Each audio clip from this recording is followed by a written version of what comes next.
ঠাকুর এখান থেকে কখনো কাউকে খালি হাতে ফেরান না।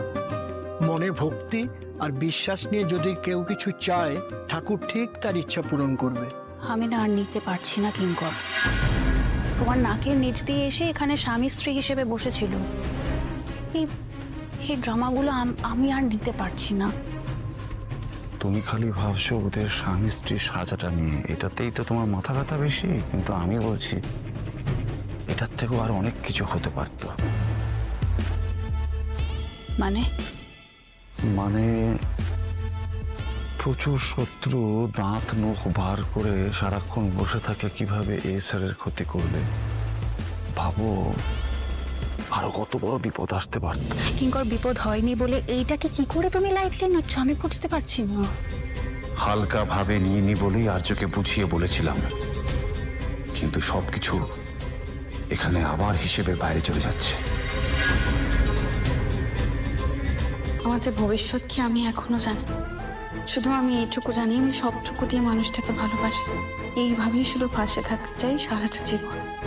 অনেক চেষ্টা করেও আমি পারিনি অপর্ণাকে দূরে সরাতে।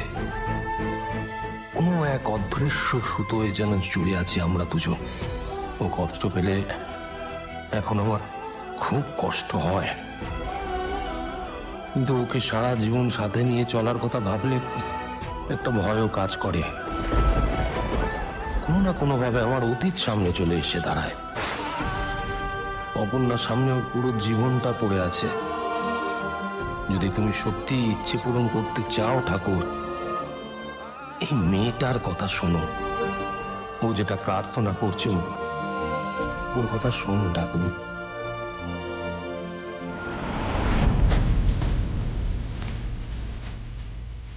এই নাও ঠাকুরের প্রসাদী ফুল। ওকে ওকে দিন।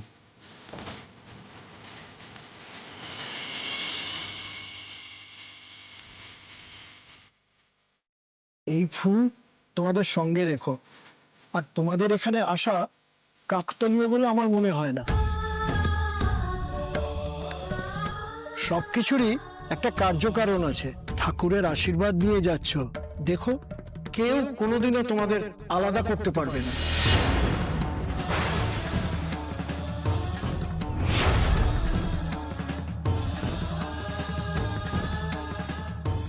তোমাদের বলেছিলাম না কালকের দিনটা খুব শুভ দিন ছিল।